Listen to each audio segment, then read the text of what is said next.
Hey everyone, welcome back to First-Hand Globetrotting. Today, I'll tell you all about Buenos Aires, Argentina. It was my first visit to South America, so I figured I may as well start with one of the biggest and best-known cities on the continent, right? I was really excited for this trip. I had heard so many great things about Buenos Aires. So here's my first-hand guide to Buenos Aires, Argentina. All of the best stuff I saw and did, and my recommendations for if you're going there to visit. First, you need to get there. If you're flying internationally, chances are you'll arrive at Ezeiza International Airport. It's about 30 kilometers from the city center, but Buenos Aires traffic can make that drive seem a lot longer. Personally, I took the Manuel Tienda Leon shuttle bus. It leaves from the airport and drops you off near the cruise ship terminal and the Retiro train station. They also offer an add-on where they'll hire you a cab to bring you the rest of the way to your hotel. My hotel was only a few blocks from the drop-off, which was a pretty convenient spot and only about a 15-minute walk to the central plaza. But if I go again, I'd stay a little closer to the city center. The other spots around town just seemed a lot more exciting and central. Before we talk about all the great things to see and do in Buenos Aires, let's talk quickly about safety. Talking to some locals, they told me there are two main safety concerns for tourists. First, pickpockets and bag snatchers can be a problem. One of the things Buenos Aires thieves are known for is their creativity. They have some pretty inventive tricks and distractions they use, so if something wild starts happening around you, make sure to hang on to your stuff. I made sure to keep my valuables in interior sealed pockets, that way wandering hands couldn't get to them and I never ran into any problems. Second, like any big city, there are some neighborhoods that you're better off avoiding. Locals will know best, so if you're planning to do some exploring, just make sure to ask around so you can figure out if your route is going to take you to any places you don't want to be. But, just like with the threat of pickpockets, I never ran into any issues and always felt safe in the areas that I visited. Now that we're done with that, let's talk about the city. Buenos Aires is a huge, sprawling city with so many different neighborhoods to explore. As you walk around, you'll see a really interesting mix of styles, influences, and origins. You'll find Spanish, Italian, and French influence all over the city. Add in some more modern architecture and design, and you get a sense for the unique feeling you get while you walk around Buenos Aires. Just look at how the building styles change from neighborhood to neighborhood. It can tell you a lot about the history and origin of those places. It's especially interesting to see the contrast between the buildings that are nearly perfect condition and the older ones that are well past their prime.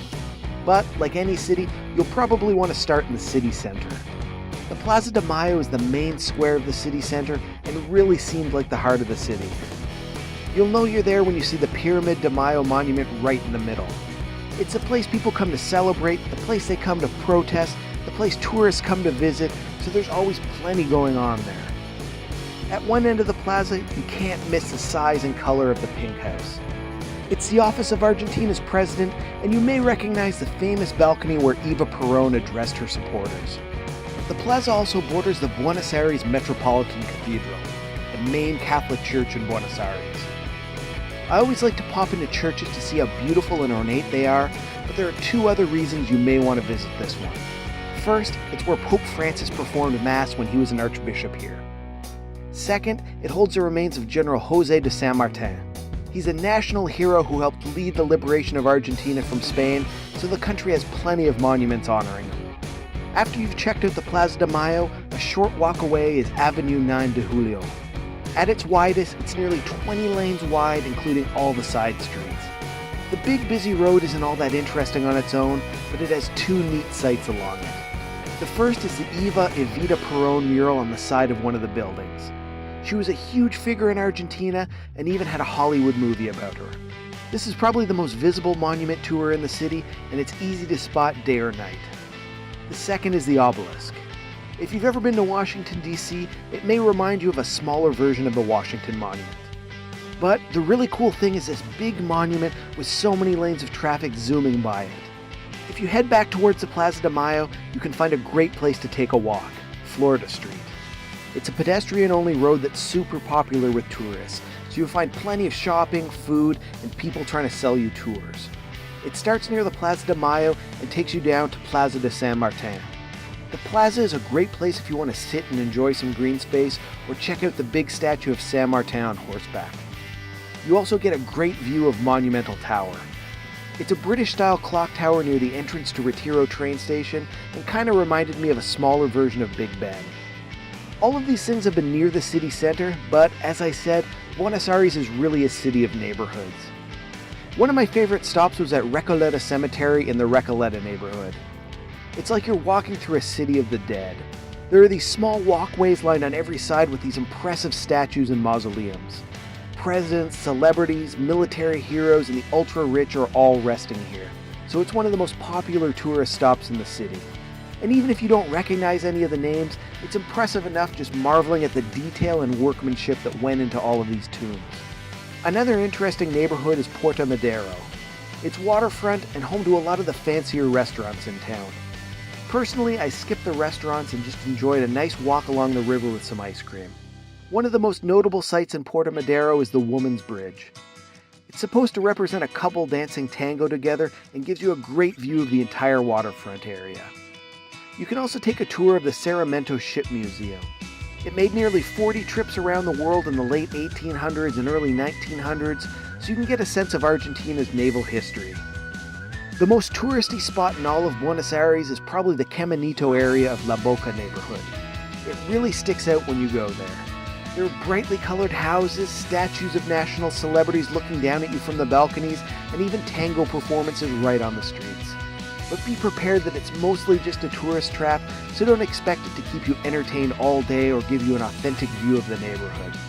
Honestly, I had fun checking it out and I'm glad I went. It was definitely a lively spot and makes for some good photo ops. One thing that you're going to notice as you explore the neighborhoods of Buenos Aires is that soccer is huge there.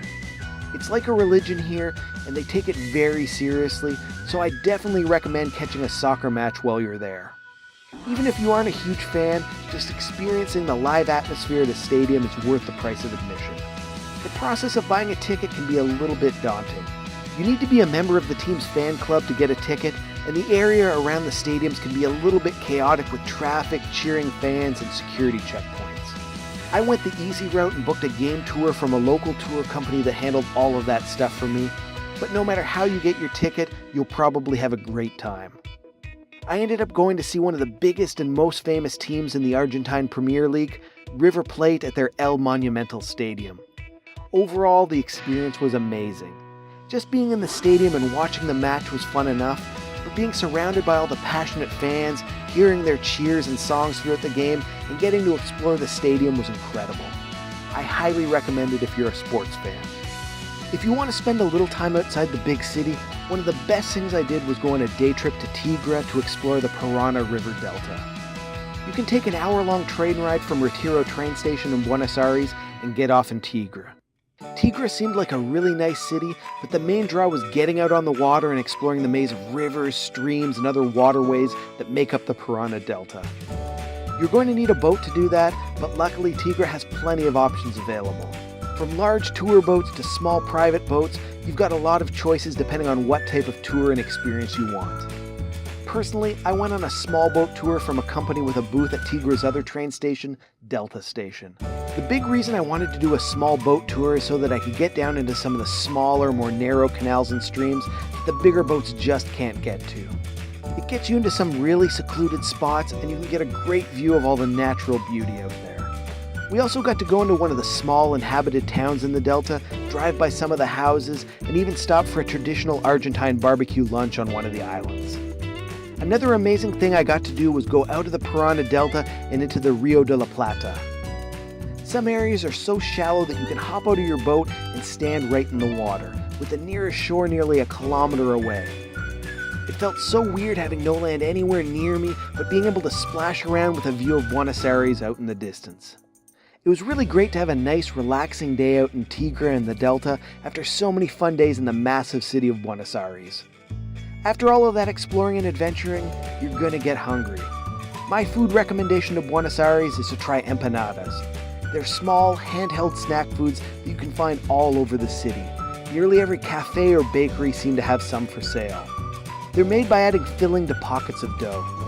Most of the ones I came across had seasoned chicken or beef, along with onions, olives, and eggs.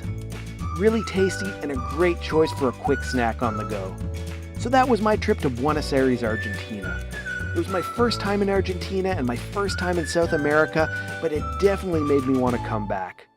Personally, I think it's an amazing travel destination. You can definitely see the European influence, but also the hundreds of ways that Buenos Aires has grown and evolved to become its own unique place. And even though some parts were a little worn or rough around the edges, the whole city had a lively energy that made it really fun to explore. It's going to be loud and crowded and busy and huge, but all of that's what adds to the fun and charm of Buenos Aires. This was all my first-hand experience on my trip to Buenos Aires, so hopefully it's useful if you're planning a trip of your own. If it was, make sure to click the subscribe button down below, like the video, leave a comment or question, and all that other stuff. Make sure to follow First Hand Globe on Twitter and First Hand Globetrotting on Instagram if you want to see where I'm headed to next. And don't forget, it's an incredible world out there, so pick up your passport and do some first-hand globetrotting of your own.